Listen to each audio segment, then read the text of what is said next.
All right, everybody. I guess welcome back to the Touching Grass podcast. This is a podcast where two Appalachians and two Midwesterners get together to try to talk about what's happening in the really real world in an effort to push back against the often too online dipshits that we all have to deal with. Right now, we're down one Midwesterner, so it's two Appalachians versus one Midwesterner. So I'm here with Charles and Adam. What's going on, guys? Well, I'm just going to start.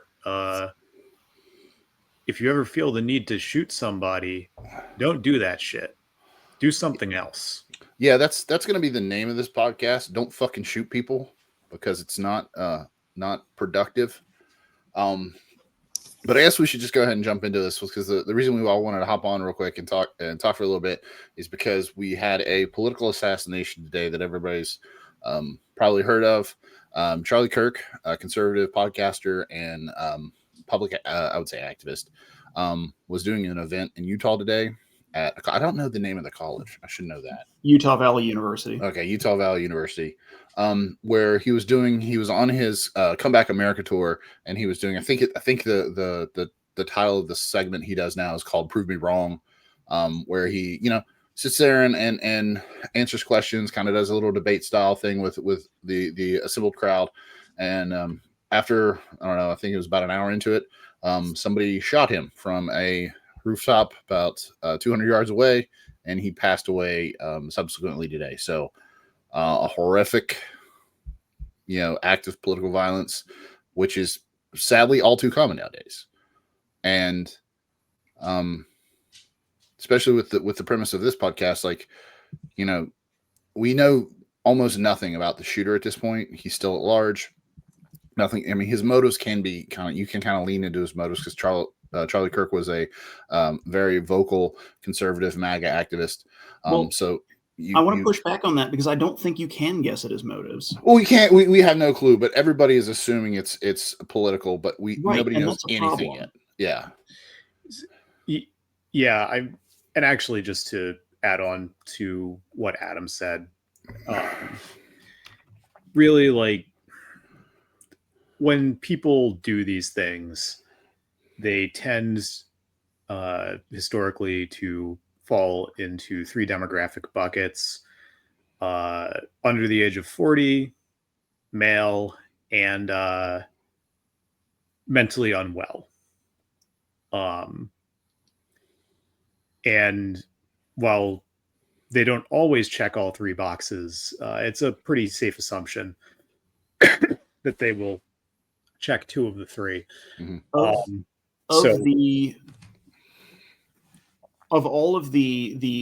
that's it. That's what we don't have enough information to even conclude that. We don't have enough information to conclude ideology of the shooter, because there's literally no information on that whatsoever that's publicly available, except for the fact that Charlie Kirk got shot.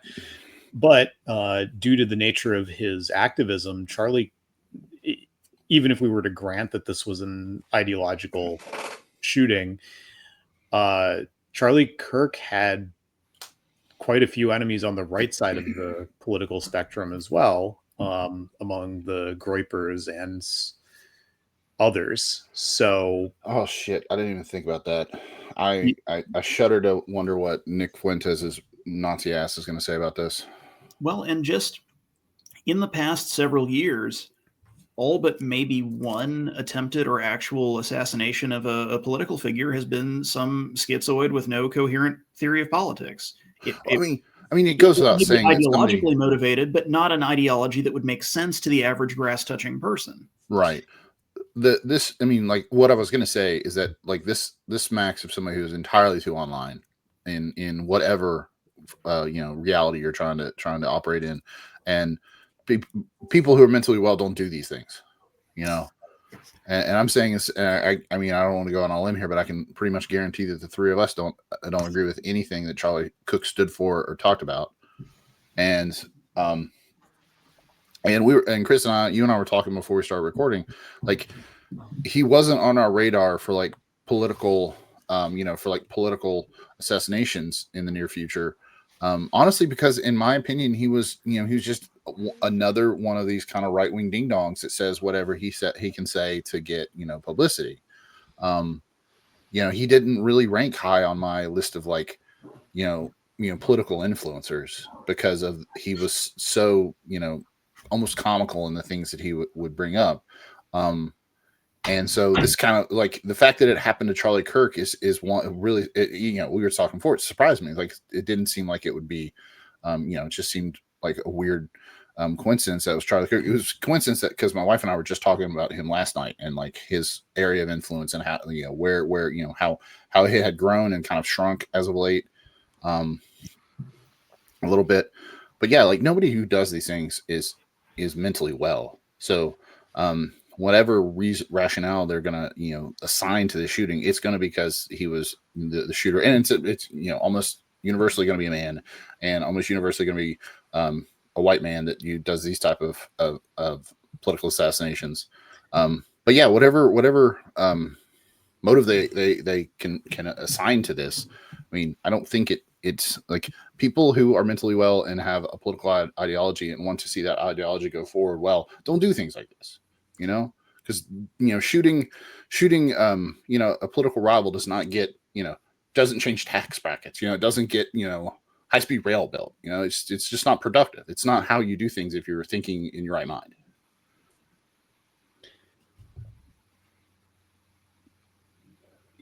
I mean, I can see where you're coming from on that. I do want to push back a little bit because in terrorism research, a lot of people for a long time viewed suicide bombing as a fundamentally irrational tactic because you die. It's the nature of what it is. Until actually Robert Pape did a really interesting study called The Strategic Logic of Suicide Terrorism. And he really kind of dunked all over the mental illness hypothesis for that. So it's more of in American political society, the people who tend to engage in, assassinations tends to exist in a zone of unreality or epistemic bubbles, and that does tend to correlate pretty strongly with mental illness. Mm-hmm. But this particular shooter, I don't know necessarily that we can conclude that they were mentally ill so much as their ideology existed somewhere in the schizoid zone of the horseshoe. If we're granting their ideological, but yeah, and it's hard for me to reach that conclusion because if you're approaching this from a position of anything that I would view as strategic or as motivated to accomplish a goal, who in an ideological conflict benefits most from things like this occurring in an otherwise stable society, and it is the allies of the victim. That is who benefits most. So it's hard for me to conceptualize somebody who would think through how this is going to go, what the results are going to be, and then move forward from a position of ideological opposition. But maybe I am approaching this from a different place than somebody who would do this would, which is why I loop back to these people tend to be very mentally ill. Yeah. Well, I mean, I would be super surprised if when this person was apprehended, he had a long-term, like this killing was supposed to set off a long-term plan. Like Timothy McVeigh thought that the Oklahoma City bombing was going to start a race war. Sure. And that was going to start a race war, and then we would, go into the Turner Diaries. That's usually rare for these type of things, like especially these targeted assassination like this. So yeah, Adam, I would be pretty surprised that,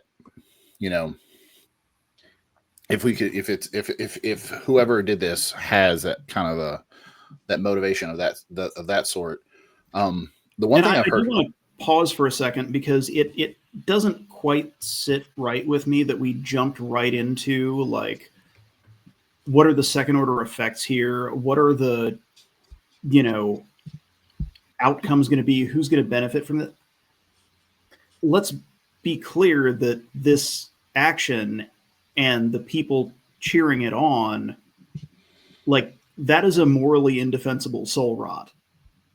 And I don't want to like skip over that and jump into a bunch of meta analysis. One of the things that we don't have an outline here. We literally we sent a message to say, let's get on and talk about this. So it's fine if we kind of step over ourselves and back up a little bit. It's fine, no big deal. I mean, the one thing I've heard is like we need to tone down our rhetoric because we can't let things like this happen. And then people are trying to assign blame, like you're saying, Adam. Is people like want to assign blame and try to score points. And like I didn't agree with Charlie Kirk, but there's no universe I wanted him to be murdered like this. No, I mean he had a family. He had 2 young kids. He's got a 3-year-old and 1-year-old. Those kids deserve to have their father. And lashing out like this, violence like this is just it's terrible. And the fact that I look on Facebook and I see people trying to, like you said, trying to make some kind of a political move now is pretty gross. Yeah, I mean the one thing I will say is that seeing Hassan Piker on his stream freaking out because his supporters were all very much in favor of Charlie Kirk getting shot to death. That was interesting because he's a person who has in the past cheered on the deaths of political figures or cheered for the deaths of political figures. Well, and I understand why this moment would be a point of reflection for Hassan Piker because he really is somebody who I think is kind of a left of center mirror image of Charlie Kirk. And if we get to a point of discourse where it's like, well, this person is so outside of my Overton window, their views are so unthinkable that it's defensible to kill them. Well, that puts a lot of people you agree with at risk. Like there are people that think that I am on this stream right now saying things that are morally indefensible and are outside the bounds of civilized society. I'm going to take the radical position here that I don't think I deserve to die for it. Yeah, I'm going to take the radical position that political assassinations are in fact cringe. They are not based. It's extremely radical in this day and age, but it's also unfortunately something that we have to say now. I have people that have reached out to me and wanted me to say something to prove to them that I was like sorry that Charlie Kirk was shot, or that I had to voice for them. I had to vocalize for them that I thought this was a bad thing. And I was like, why do I have to do that? Like, I think it's a bad thing, but I just thought it was a bad thing in my head and went on, kept going about my day. Like, I don't know why I have to prove it to you that I thought this was a bad thing. And they did that because they know I'm, like a little bit more liberal Democrat than they are. They're conservative and I'm liberal. They felt that I owed them that, which is also cringe. I thought that was like, what are you talking about? Like, what the fuck is that situation awareness where you feel like you can do that or you need that? And I felt more than happy, like when they reached out to be like, yeah, that's fucked up. He should not have, this should not happen. Period. End of story. Full stop. I don't need to explain anymore. And now, lest anyone come away from this with the mistaken assumption that we only believe that the reaction from people acting inappropriately on the left is a problem, let me read you a tweet from far-right social media personality Matt Forney. I'm not familiar with this guy. He's like real far-right. He's like a fever swamp dweller. Charlie Kirk being assassinated is the American Reichstag fire. It is time for a complete crackdown on the left. Every Democratic politician must be arrested and the party banned under RICO. Every libtard commentator must be shut down. Stochastic terrorism, they caused this.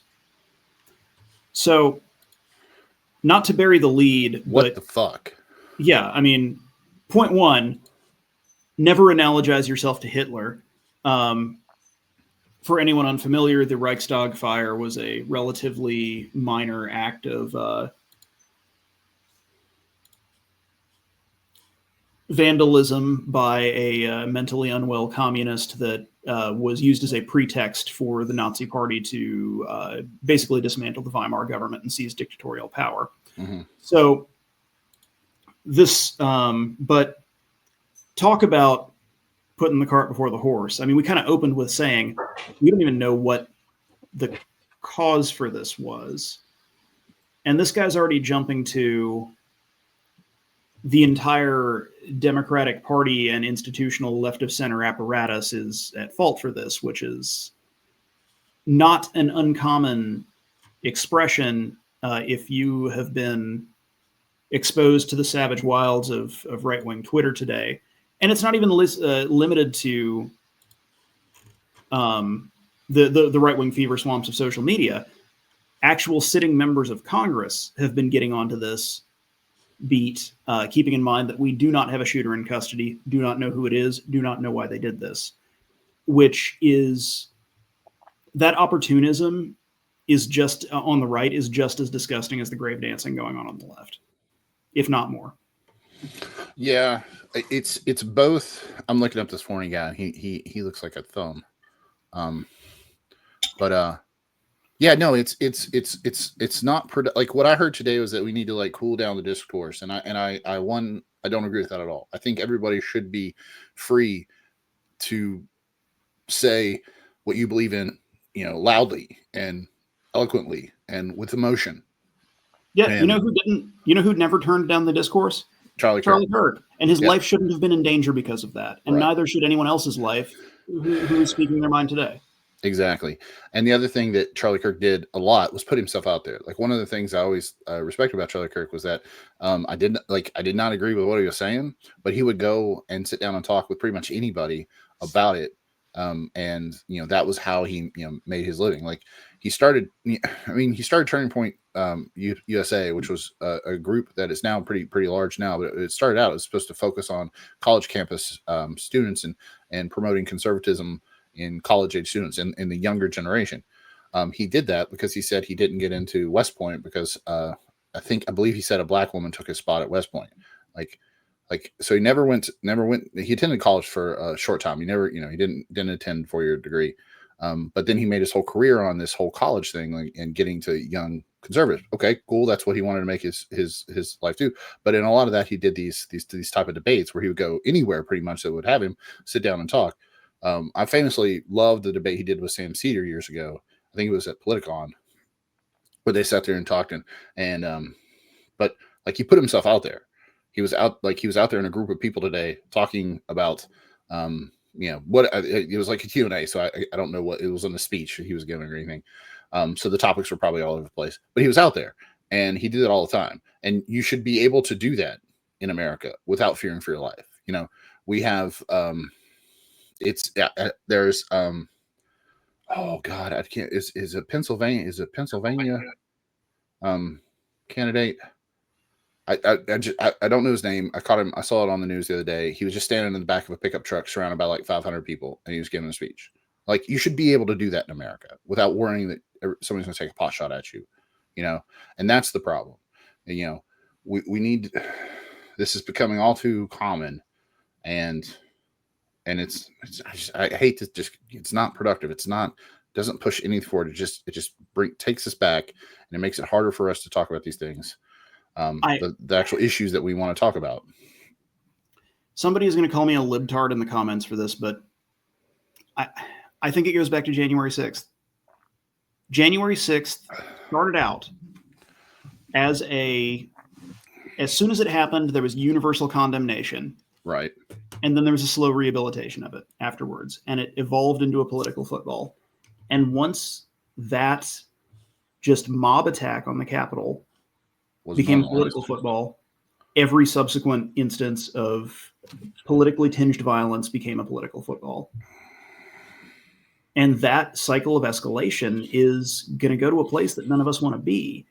And I don't think any of us should be participating in accelerating that. No. I don't know about you guys. I don't want to live through an American Troubles. I don't want to live through an American Years of Lead. Yeah. And that's, I mean, if we continue to cheer it on, and I'm using we, like obviously nobody on this podcast is doing that, but if factionally people continue to cheer it on when somebody from the opposing camp is the victim, and then opportunistically use it for political advantage when someone from your camp is the victim, that's where it's going. Yeah. I mean, in these situations, too often when something like this happens, everybody leaps to like, what was his political affiliation? Like, you want to assign blame, and in that instance, you assign blame and assign like winners and losers here. Like, oh, so it was a Democrat that shot at that Republican. That's going to cost them. They're going to have to dig their way out of that hole. And that shouldn't be the case. It shouldn't be the case. I don't like to. Behind the Bastards does, I think he still does it. It could happen here kind of stories. And I don't like to feed into that because we're not divided the way we were before the Civil War. The political divide now is more of a rural versus, urban divide, education versus uneducation. It's not, you can't draw a line through a set of southern states and northern states or east or west states. So like, I'm not worried about that, but this level of political violence, like you said, like the Troubles, like that's what we would be in. We would be in, people who felt strongly enough that be like, well, we lost this ballot initiative, so I'm going to blow up, the Democratic mayor's house or something. There's not going to be another American Civil War because our major ideological divides are not geographic. They're, right. I mean, the most, like the reddest state, 1 in 4 people walking down the street are Democrats. The bluest state, 1 in 4 people walking down the street are Republicans. There's no like clean divide there. You're not, in a second American Civil War is never going to happen. No. But I mean, it would be like the state of New York squaring off against New York City. Like that's how it would be. And not even that. This is just, Jesse Waters did a TV spot earlier today where he said they are at war with you about this incident, which raises a who is they. Everybody that doesn't agree with Jesse Waters is, and his audience. If you a Republican are viewing this broadcast, who is they? Is it your neighbor who put a Kamala sign in her yard last year? What's the logical conclusion of that distinction? What this leads to is something a lot messier than we've ever seen in this country.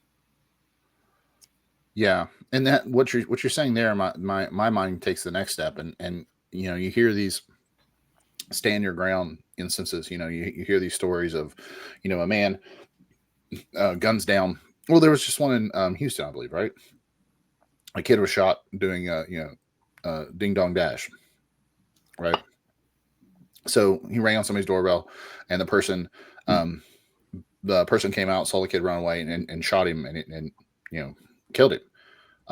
That person had no clue who that kid was, right? There's no interaction whatsoever. He was just scared. Now, take it to the next step where you're scared, and you have been told for however many months that person next door, is a Democrat, and they're after you too. Like like you said, it's going to be something that we haven't seen before, and I don't want to see us get there. Like my neighbor has American flag up and a Trump 2024 flag. It's like take back America, make it great again. I think that's the caption on it. I talk to him every other day. Whenever I see him out, he looks almost exactly like me. He's a big guy, bald, has a great beard. Like I have no problem with him, but I don't know if he has a problem with me. If he's watching this media, if he's watching Jesse Waters and is being told for however long Jesse Waters was on today that I'm a Democrat and I'm coming after him. I'm at a war with him. Like, what does that do to a person just base level anxiety? You know, I don't. That's not. It's. I mean, we can't fix Fox's News. I mean, I think the joke is Fox News did to our parents what our parents thought video games was going to do to us. But yeah, I don't have a good answer to that, Adam. Yeah, so just to kind of bring this back around to the Charlie Kirk shooting, one of the things I could really do without when horrible shit like this happens is this desire of like 5% of social media users to make sure that like whatever the most horrifically graphic video of it that exists is appears in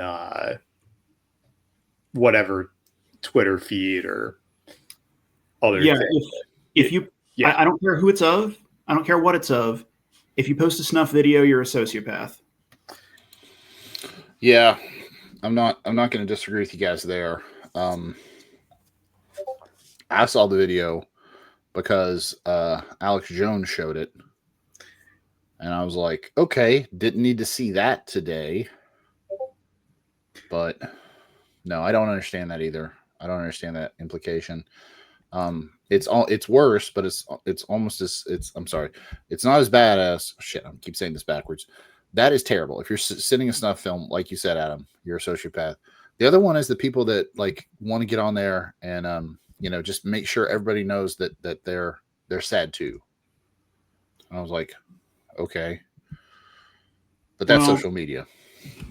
The other thing that has been a social media cancer today that has annoyed me is the people who have to get on there and say, oh, well, you're saying something about this, but you didn't say something about this other thing that I think is bad. Mm-hmm. Like I can't comment on literally everything. And yes, you know what? A school shooting happened in Colorado today. And if you are somebody who cares deeply about gun violence and school shootings in particular, I think a more poignant statement of your position is the fact that this happens so regularly that it just doesn't come across people's radars. Yes, right. The average person cares a lot more about the fact that 3 school kids in Colorado died today than the fact that Charlie Kirk died today. But most of those people don't know what happened. No, not at all. Because this has gotten normalized. And rather than going out and scolding individual people for not knowing about this, maybe you should make the point that we have allowed this to happen so frequently that normal, well-intentioned people don't know what happened. Yeah. I saw when the Colorado school shooting came over, I thought my first instinct was, well, that has to be an old article or something. Like that couldn't have happened the same day, but it did, because like you said, we've let it happen. It's been so normalized.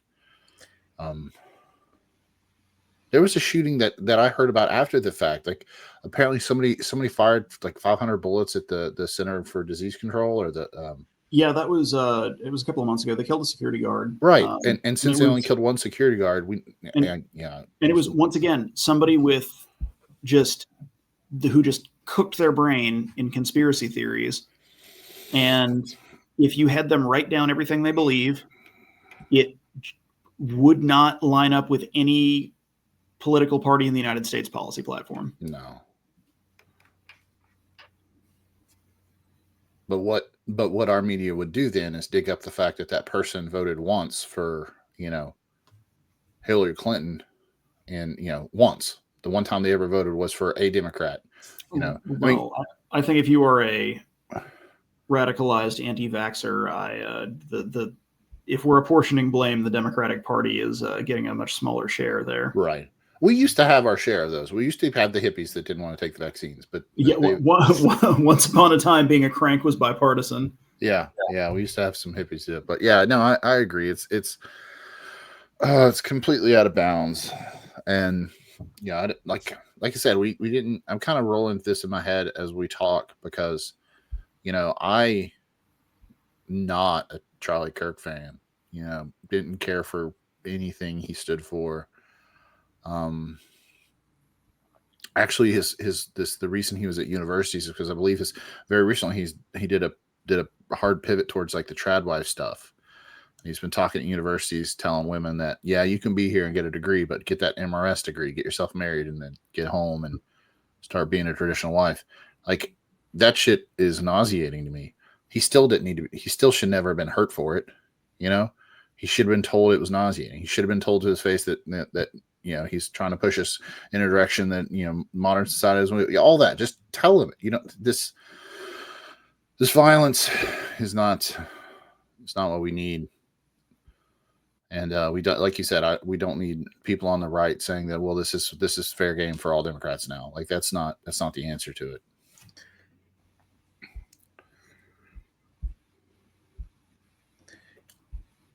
Yeah,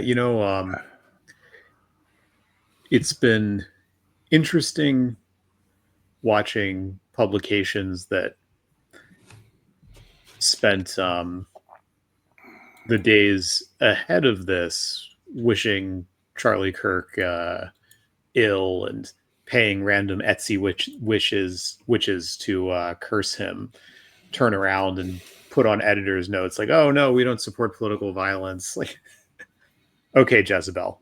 Okay, you don't support political violence. Okay, You're just... in Jezebel's defense, I fully believe that they do not believe the witchcraft did anything. Right. I do too, but when you're the thing about the political situation we've found ourselves in, where these sorts of attacks on both sides of the political spectrum are occurring with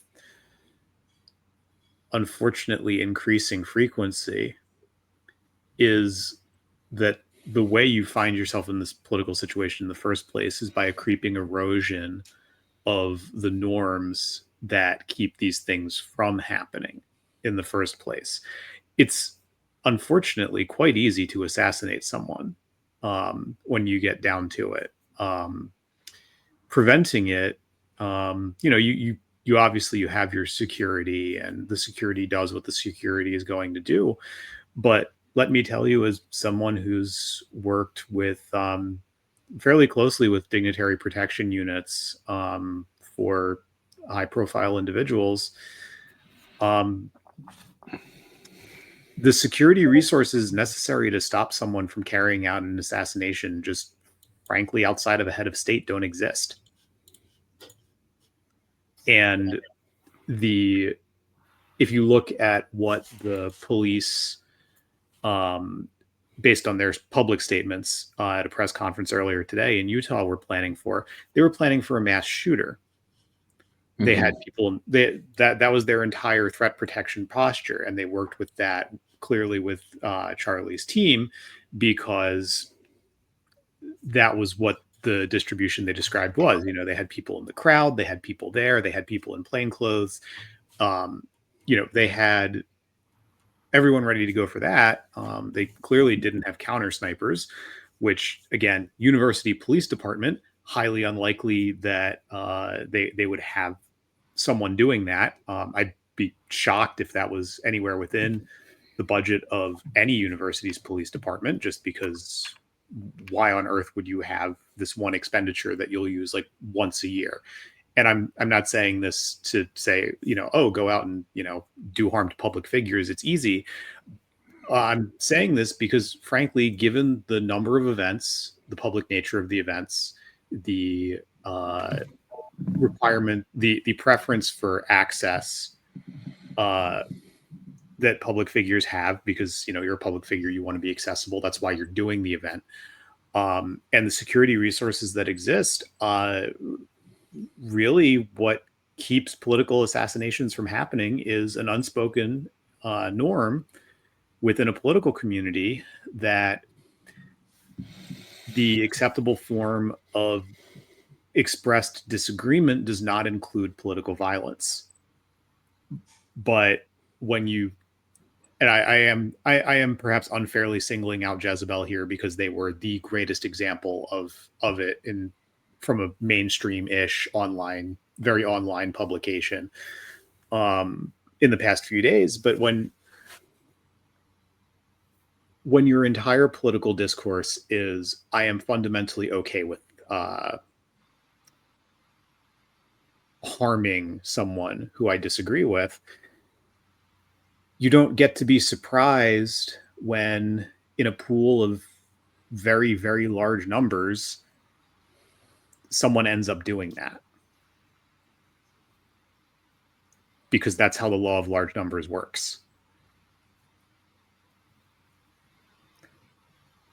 And you could find comparable statements going back for other things. And I recognize that they are not the only people doing this. And in fact, if they were the only people who had done this, it wouldn't be a point that I'd make, because my point is more of the discourse in the range of what people tolerate everyone else saying than it is about one specific publication. Yeah, I mean, to your point and what Adam was saying earlier, like nobody is 100% consistent. You know, humans are, we're fallible, we're hypocritical, and like you said, Adam, you can't comment on everything, so you can't have a perfect record on everything. You can't be out there and get your thing on everything, but this degradation of the norms it's something that I've has perked my ears for the last like year or so. Adam, you said once we normalized the January 6th riot, it was I think we were off to the races there, because they everybody was 100% against it the day of, and then now we're talking. And now, I mean, we just gave Ashley Babbitt a military funeral. Like I don't know how we got there, and the one thing that stuck out to me, an example that just popped in my head that I remember is in the focus group podcast that Sarah Longwell does. I try to not listen to that podcast as much because it just drives me insane, because where we are right now in politics. But I remember very clearly, like they were talking about Trump, the like 3-time Trump voters, and one guy, because of the tariffs, lost his Trump merch business. And I was like, okay, that seems, but they kept talking to him, and he asked him something about Democrats. He's like, oh, I hate Democrats. If there's a Democrat here, I kick his ass.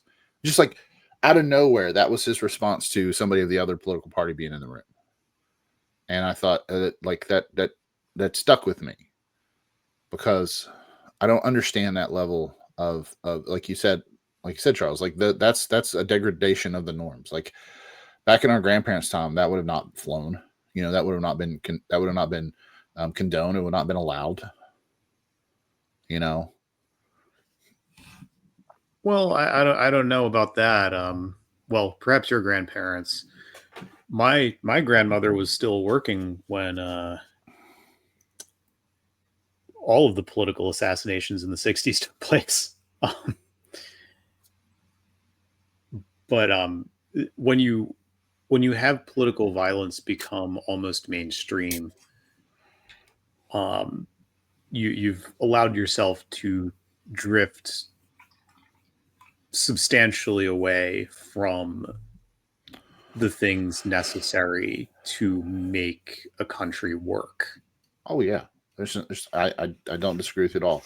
Let me ask this question, and I have to ask it because it's going to bug me if I don't.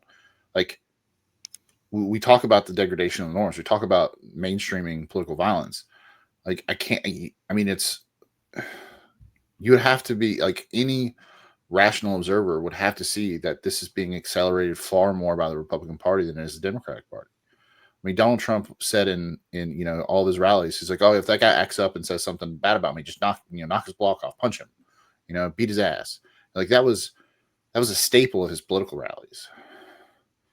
To make that point, all you have to do is compare the reaction of Democratic politicians, Democratic elected officials, to the current tragedy with the reaction of Republican elected officials to Melissa Hortman's assassination a couple of months ago.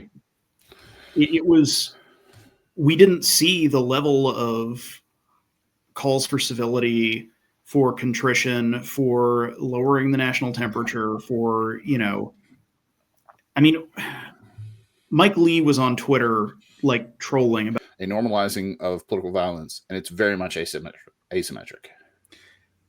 So I actually, I don't think. Now I'm pissed. I don't think it's as asymmetrical as you guys do. Well, it's as asymmetrical in the scope of what are Democratic elected officials at the federal level saying versus what are Republican elected officials at the federal level saying. Yeah, if you go dig up the most mentally ill sociopaths on Blue Sky, yeah, they're on par with what Mike Lee was saying about Melissa Hortman.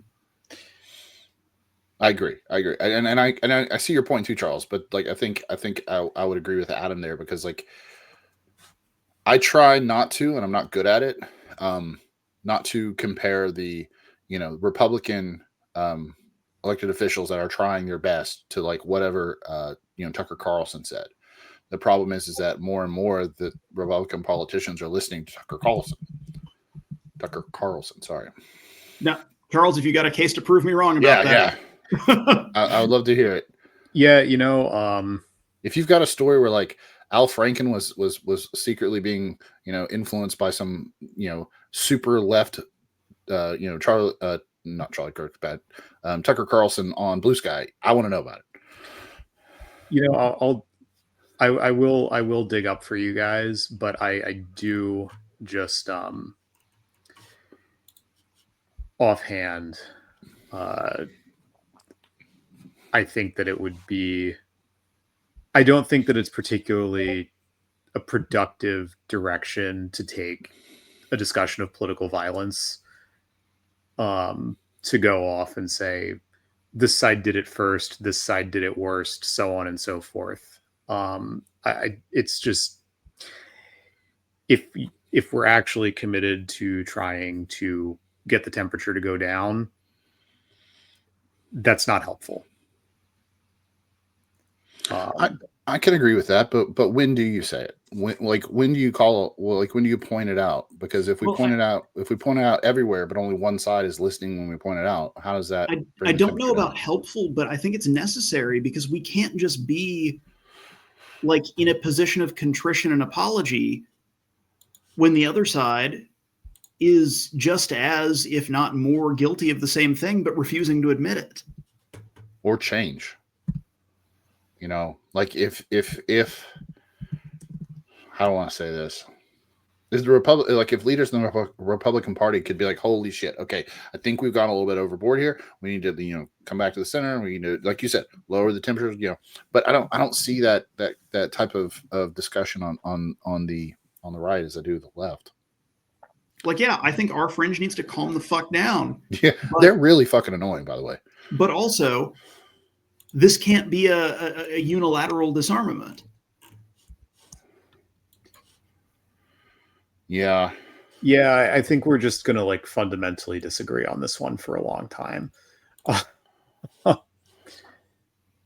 But I appreciate where you're coming from. I just think that on a very fundamental level, it's not really useful, especially at this point. You guys may actually be, well, it would not shock me if the shooter ended up being a griper.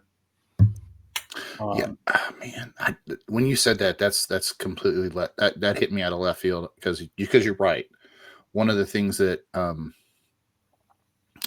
Nick Fuentes' group, the Groypers, did, and they made their bones on attacking Charlie Kirk from the right, and that kind of pushed him around on some issues. But yeah, when you said that, that wouldn't surprise me either. But also, I'm totally surprised to hear that. Like that wasn't on my radar. It's a good point, Charles.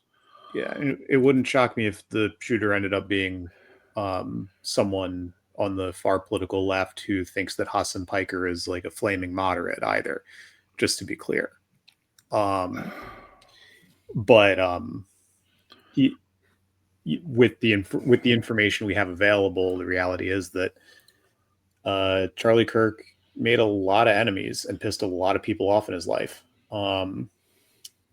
which does in no way justify what happened to him. I want to make that very fucking clear. But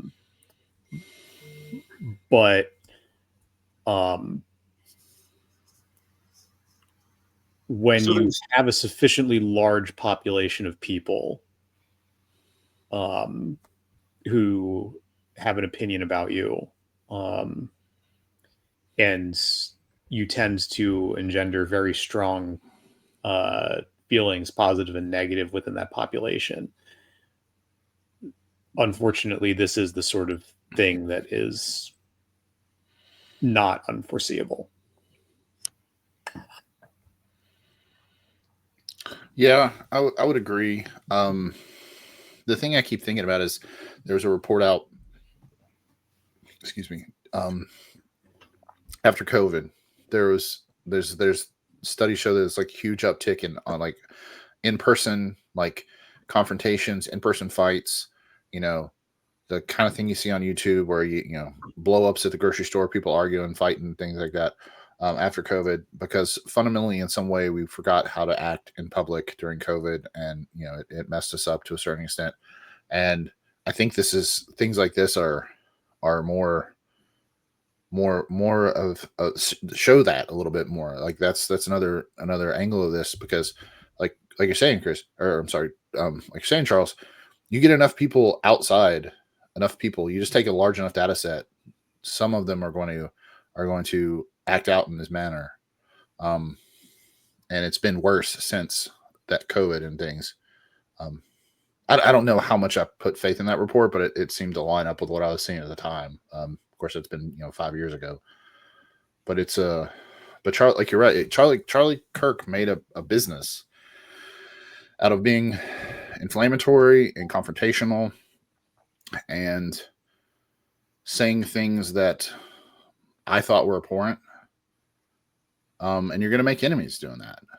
But to be clear, you should be able to do that. Exactly. That, like, he made his business like that, and he should have been able to do that until he was old and gray like Sean Hannity, and nobody pays attention to him anymore. But well, ideally, people would stop paying attention to him before he got old and gray. But he should have been allowed to get old and gray. Right. I mean, if I was going to speak freely, I would say it sucks so much that he was killed in this manner because of what people are going to use it for. We already talked before, like, he should have been able to do everything that he was doing and go home at night to his wife and his kids. Like we said, he has 2 young kids. They deserve to have a dad. They deserve to have their dad there. But I mean, you're already seeing it like we talked about online. It's just going to be, I mean, before we started on the podcast, I was downstairs talking to my wife, and my wife is zero politics. She asked me if she sees something in the news. She asked me about it, like whether it's a big thing. So she does not pay attention to politics at all. She knew that this happened. She had seen the video before she came home from work. So like this is saturated to a level that surprised me. And one of the things I thought about was like, his funeral is going to be an absolute circus. It's not going to be about 90% of his funeral isn't going to be about Charlie Kirk the man, or Charlie Kirk the dad, or Charlie Kirk the husband. It's going to be about what the different political arenas can do with it, and it's going to be it's a circus that I'm kind of don't want to watch. I don't even think about how much of a fucking circus it's going to be. It's going to be bad. I know Donald Trump is going to speak at it, and that's enough to make me spike my blood pressure over here. There's one more aspect of this I want to discuss, and that's the law enforcement response to it. Uh-huh. Today, the FBI has brought in 2 people who Kash Patel went on Twitter to announce that they had got him. And apparently, and if anybody should know, it should be the head of the FBI. And apparently the situation, and they did bring 2 people in, 2 people who they had released within like hours of them being brought in. Right.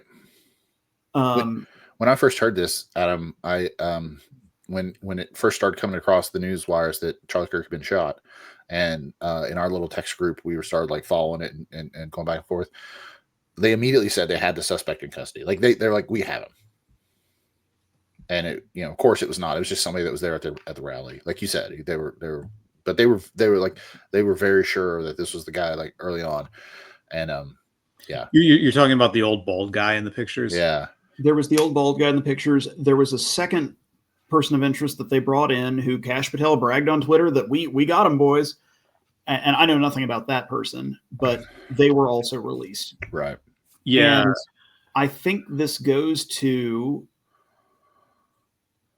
why you should not appoint a shit poster as the FBI director, who then goes in and institutes a purge where he gets rid of all of the experienced FBI agents who he suspects of not being sufficiently loyal to Trump, including, notably, the fact that the special agent in charge of the FBI Salt Lake City office was purged only a couple of months ago.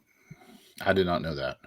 And this is an FBI agent who was sufficiently experienced that rather than take a lower level position in a different office that was offered to her, she opted to retire. So she was experienced enough that she had that option.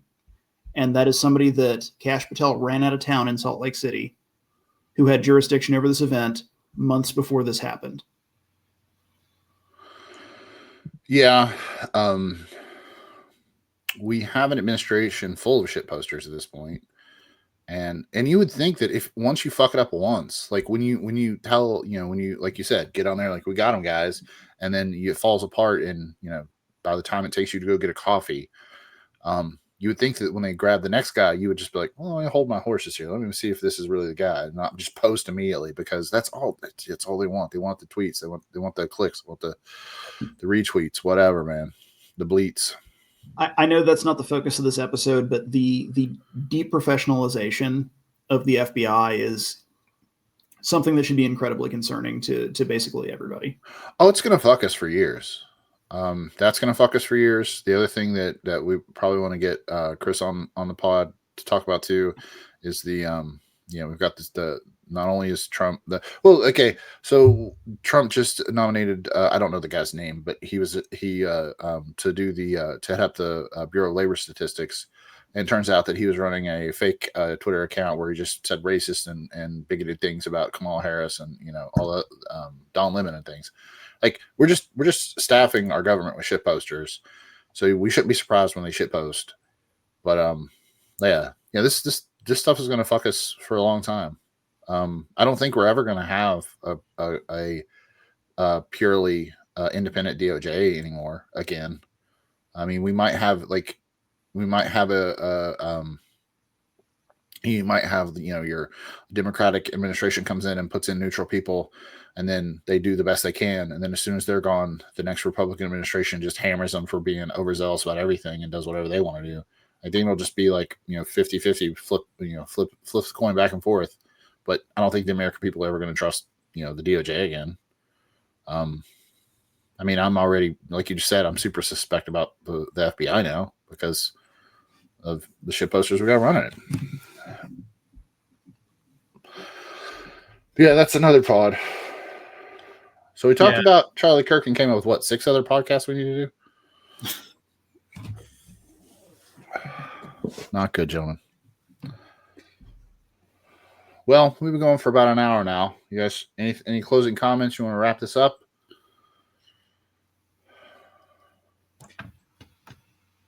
Political violence is not only is it abhorrent, it is counterproductive. Anything that you think you're accomplishing by doing it, you are harming that cause. So even if you were a terrible person, if you're not a moron, you shouldn't do it anyway. This is, I don't know. If you're celebrating this, look in the mirror and rethink your life. Yeah. Charles? Yeah, I think I've said what I felt like saying. But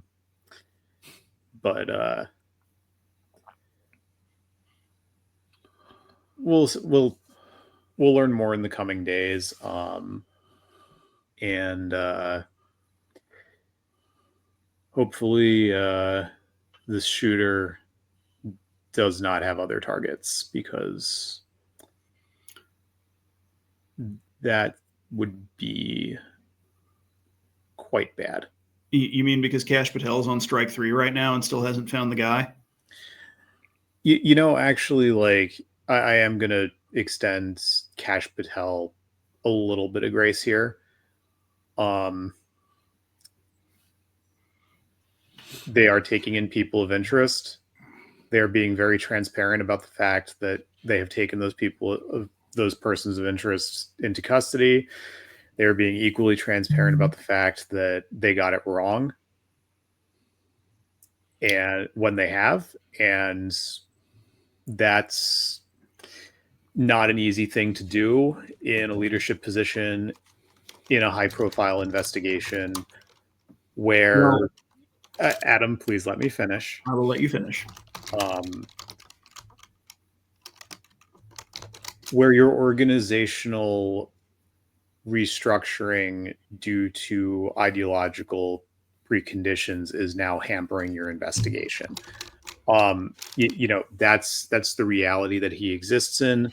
But in terms of that part of the communicating and saying, no, we got it wrong, I would much rather have people in decision-making positions who share information as it becomes available to them. He could change his tone a little bit, but I was going to say maybe don't light the fireworks until after you've gotten a little farther in the process. That would be a suitable tone change, yes. Yeah, I agree. Can I say something completely cynical before we sign off?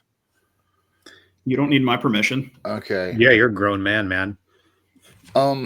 One of the things I thought about today when I learned where this happened is I had this super cynical thought of like, man, if this would have happened at University of Chicago, this would have been something that the Trump administration would have used to put tanks on the loop in Chicago. Like, something like this is like I said, like we just talked about, it could be used so horribly. Well, you don't think he's going to roll the National Guard into Orem, Utah? I doubt it. Don't see it happening, buddy. Yeah. But yeah, that's like a completely cynical political thought I had during the day. Was like, God, if this had happened in Illinois, we'd have tanks on in the loop in downtown Chicago right now. But yeah, it's I'm even guilty of it too. Even guilty of like seeing this tragedy and framing it in the politics of our time, and that's not good. That's on me.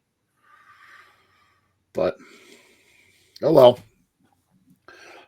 Well, I guess we could wrap this up, guys. We talked this over. I have some better ideas of how I feel and how I think people should feel about this.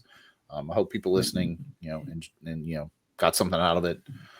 All right. I guess we say goodbye to the nice people. Bye, nice people. Good fucking luck, America. Yep.